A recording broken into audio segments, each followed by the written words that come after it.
Sticks and stones may break my bones, but names will never hurt me. Do you remember that saying, or have you ever heard of that saying? I was thinking about when I was a kid, and I always heard that saying. Sticks and stones may break my bones, but names will never hurt me.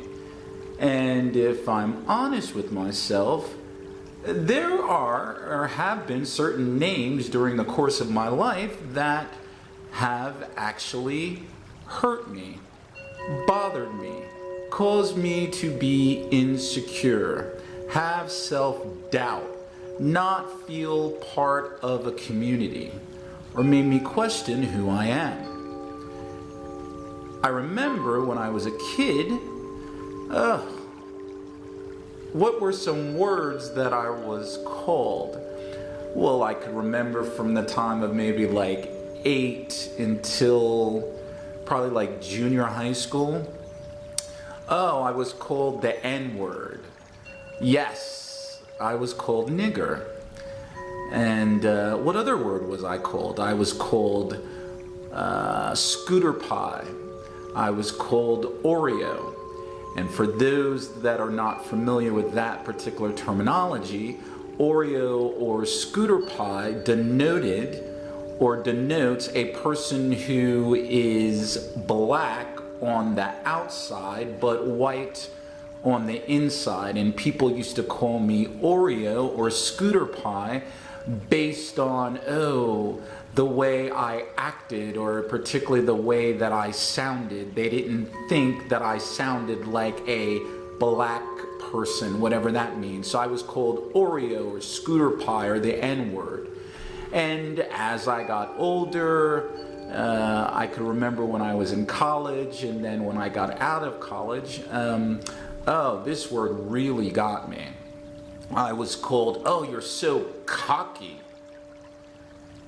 And I'm like, cocky? What are you talking about? I was raised to be confident by my parents. I recognized and realized that they told me, listen, you're gonna have to work harder than other people in this world based on who you are. That's not right. Well, actually, is that right? No, it's not right, but that's just the reality. So cocky? I was like, really? And interestingly enough, if I time warp up in today's current time, words that used to, well, not as much, but words that sometimes bother me still to this day. Like if I'm making content on social media, they're like, some people, not all people, they're like, why are you so angry? Calm down. And I'm like, angry?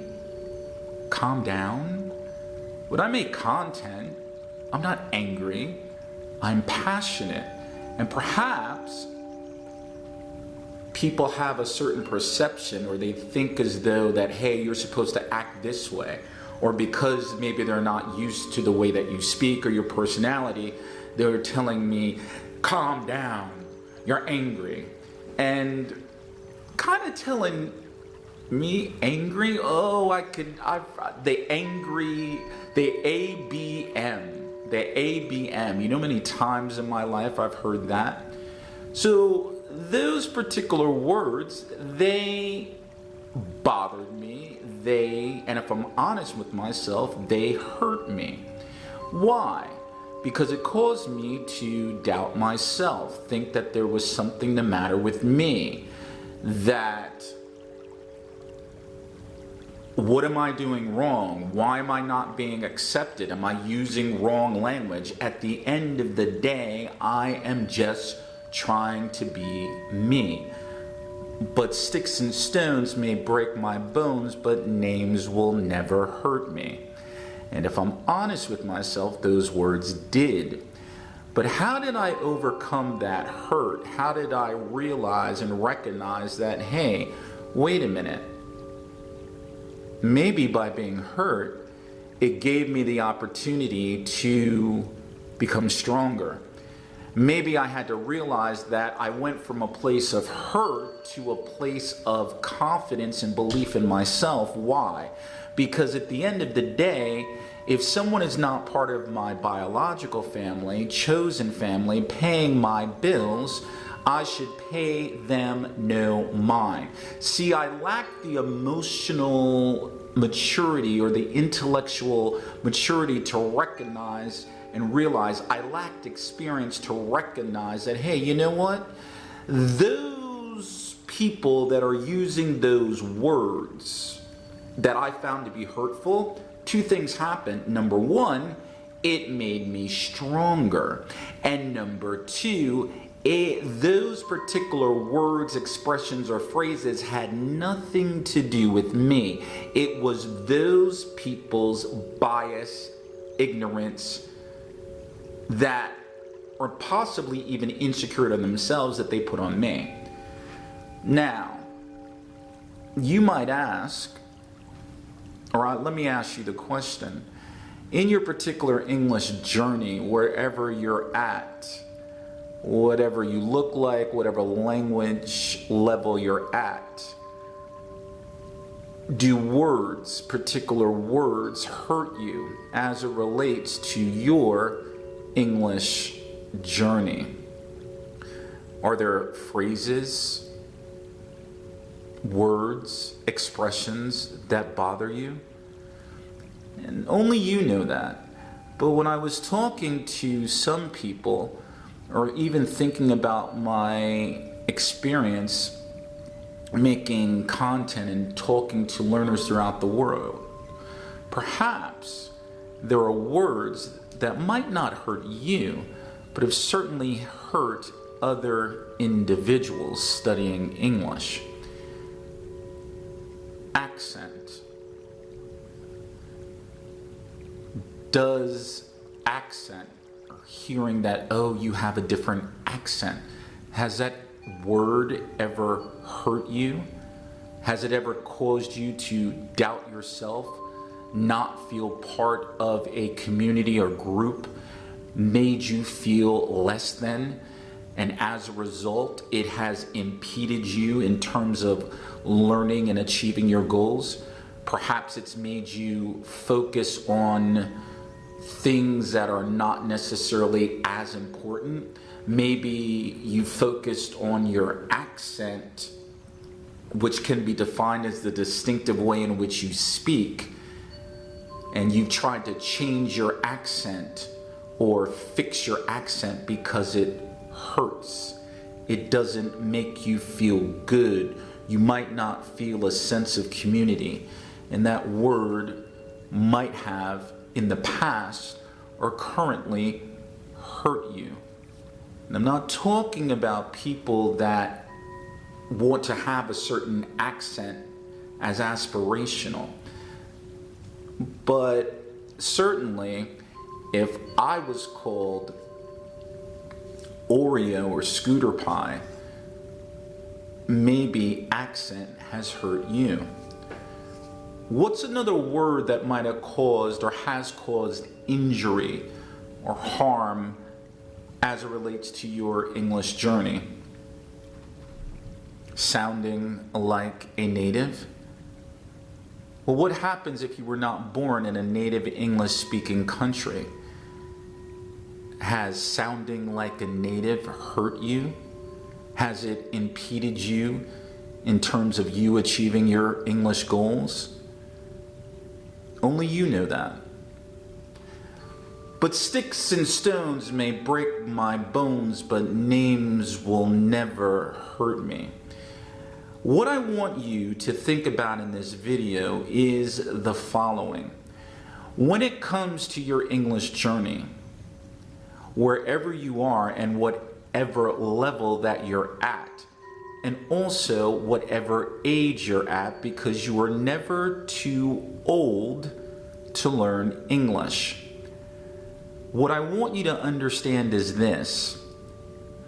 Words such as accent, sound like a native, reduce your accent, don't say this, don't say that, those words will only hurt you if you allow them to. Perhaps you have an opportunity to recognize and realize that when those words are being utilized, and I don't know why people use those words, only they know that, only they know the particular intent.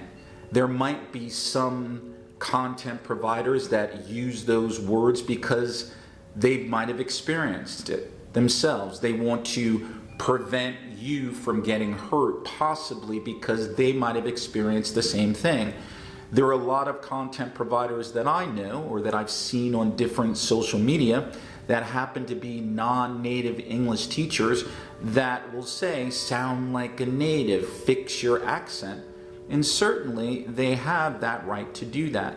Maybe they've experienced discrimination, or maybe they've experienced hurt. And so they want you not to experience the same thing that they have. Or possibly, on the other hand, sounding like a native and fixing your accent and one particular sound of English coming from one particular region is possibly what the one narrative is. And you have content providers that kind of want to just continue to perpetuate that English only has one particular sound, one particular region, one particular hue. Who knows? It could be one, the other, or both. But with that being said, words do not have to hurt you unless you allow them to. Wherever you are in your English journey, recognize and realize the following, or at least this is what I want you to think about. Number one, English is a global international language. And as a result of that, the goal of a language, in this case English, is to communicate your thoughts, ideas, hopes, and dreams. What is important to me, and possibly might be important to you in the future, is that you might want to focus on your clarity, your pronunciation, your confidence and belief in yourself. And then, when someone is telling you, consciously, unconsciously, to sound a certain way, have a particular accent, then you recognize and realize that that really has nothing to do with you, because speaking the language in a more natural way is more important. Number two, you as a learner of English, you as a consumer, if you decide to pay for a course, not pay for a course, whether you decide to do training courses, have a tutor, go to a university, recognize and realize that, you know what? If sticks and stones can break my bones, but names will never hurt me. If there is content out there that is hurting you or that you don't agree with, you have choices. You could ignore that, which is your right, or you could actually use your voice, use your power, use your money, and say something. Because ultimately, when you're on your English journey, you control your destiny, control your learning. And words cannot and should not, or content should not, allow you to feel less than. Someone's opinion of you is just that, their opinion. And if that doesn't work, what you can do is, I'm not actually physically saying to get in a physical fight, but at the end of the day, listen. look at that person and be like, you know what? When they say, oh, let's say you're talking to someone, they say, oh, they don't like your accent, or you don't sound like this, or you don't sound American, whatever like that. You can look right in their face and say that sticks and stones may break my bones, but your name and your ignorance or your lack of understanding will not hurt me. Do you speak another language? This is Teacher Will. Welcome to the place where you and I learn together. Click on that subscribe button, hit that bell notification so that when I drop a video, you are made aware of it. Words.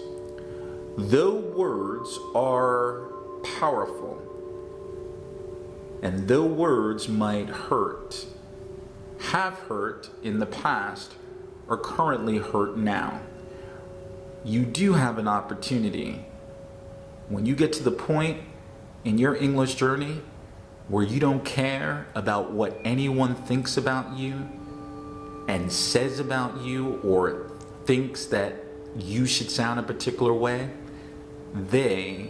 Those words will not and cannot hurt you.